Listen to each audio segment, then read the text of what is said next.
आप ऐसे मार्क्स बहुत सारे पेशेंट के पैर पे देखे होंगे। इसको वेरिकोज वेन कहा जाता है। जैसे हमारे पैर का ट्री का रूट होता है, उस जैसा ये डिस्ट्रीब्यूट होते रहता है पूरा पैर में। बहुत सारे जन का थाइस के पीछे होता है, बहुत सारे जन का नीज के पीछे वाले मसल में होता है। तो इसका एक्चुअली वजह क्या है, इसका ट्रीटमेंट क्या है, चलिए अच्छे से जानते हैं। I am doctor Sandeep Kumar Martha, physiotherapist. Welcome to my channel Utkal physiotherapy. तो चलिए जानते हैं एक्चुअली इसका कॉज क्या है, वेरिकोज वेन का कॉज क्या है। ये वेरिकोज वेन एक्चुअली हमारे जो वेन होते हैं, जो हमारे पैर में होते हैं या हाथ में होते हैं, हमारे जो वेनस सप्लाई होता है, वो सब उस जगह पे इम्प्योर ब्लड फिर से रिटर्न आ जाने के लिए वो वेन्स होते हैं। हार्ट में रिटर्न आने के लिए, ऑक्सीडाइज होने के लिए वेन्स हैं।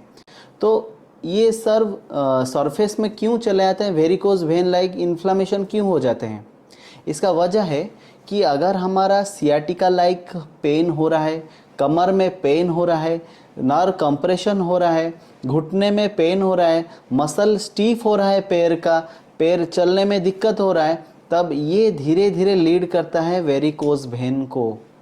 क्योंकि सियाटिका अगर होगा, आपका कमर में पेन होके अगर डिसकम्प्रेशन होके नर्व को कंप्रेस कर रहा होगा, और अगर आपका नीज में या घुटने पे पेन होगा, तो ये सब के वजह से आपका पैर का मसल वीक होता है पहले, और उसके बाद हमारा बॉडी, हमारा इम्यूनिटी पावर उस जो जब वीक होगा तब हमें रेस्ट लेना चाहिए, फिजियोथेरेपी कंटिन्यू करना चाहिए।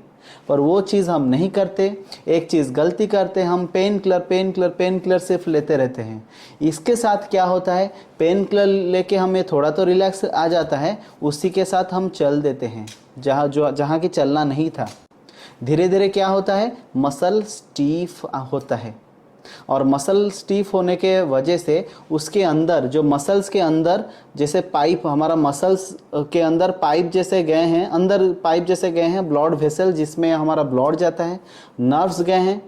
अगर मसल स्टीफ होगा तो ब्लड फ्लो नहीं होगा, नर्व स्टिमुलेशन नहीं जाएगा ठीक से, और उसी के वजह से धीरे धीरे हमारा ब्लड रिटर्न ठीक से नहीं हो पाता। जो वेन्स हैं, उन पे जो वाल्व्स हैं, उनके ऊपर ज़्यादा इफ़ेक्ट पड़ता है, ज़्यादा प्रेशर पड़ता है। उसके वजह से वो ज़्यादा दिन के लिए और ज़्यादा टाइम के लिए वो खुला रह जाते हैं और वेनस रिटर्न नहीं हो पाता। तो ये था actually cause of varicose vein. तो और इसका ट्रीटमेंट अगर हम बात करेंगे, प्योरली अभी इसका ट्रीटमेंट फिजियोथेरेपी में हो रहा है। पहले आप YouTube में सर्च कीजिएगा, बहुत सारे जगह पे इंजेक्शन से उसको निकल दिया जा रहा है, पर फिर ये चांसेस है, ज़्यादा चांसेस है फिर से ग्रो करने का। पर अगर फिजियोथेरेपी में हम ट्रीटमेंट कर रहे हैं, इसका स्पेसिफिक ट्रीटमेंट प्रोटोकॉल्स भी है। अगर ये चीज़ कर रहे हैं, हम किए भी हैं, ये हम सक्सेस भी हुए हैं। बहुत सारे केसेस में हम इस वेरिकोज वेन को विदाउट एनी इन्वेसिव मेथड हम रिलीज आउट किए हैं। ये ट्रीटमेंट हो सकता है बाय फिजियोथेरेपी, क्लियरली ट्रीटमेंट हो सकता है। एक चीज़ ध्यान रखिए, पेन किलर टैबलेट्स लेके बॉडी को स्टिफ करवाइए मत। ये चीज़ से बहुत सारे, एक आपका डिजीज़ होगा, इससे 10 डिजीज़ निकलेगा धीरे धीरे करके।